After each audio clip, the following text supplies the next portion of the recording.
শেখ হাসিনা বা আওয়ামী লীগ কোনোদিন পালায় না।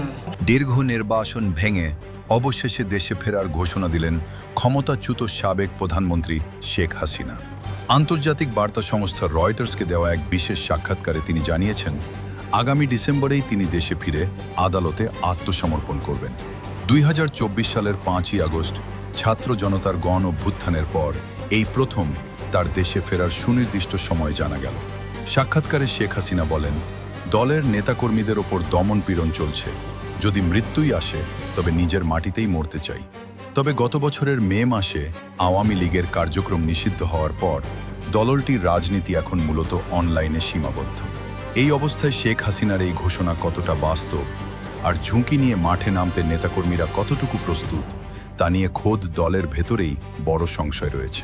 বিশ্লেষকরা বলছেন, ডিসেম্বরের এই ঘোষণা মূলত তৃণমূলকে চানা করা এবং নিষেধাজ্ঞা প্রত্যাহারের চাপ তৈরির একটি রাজনৈতিক কৌশলও হতে পারে। শেখ হাসিনার এই সিদ্ধান্ত দেশের রাজনীতিতে কী প্রভাব ফেলবে? কমেন্টে আপনার মতামত জানান।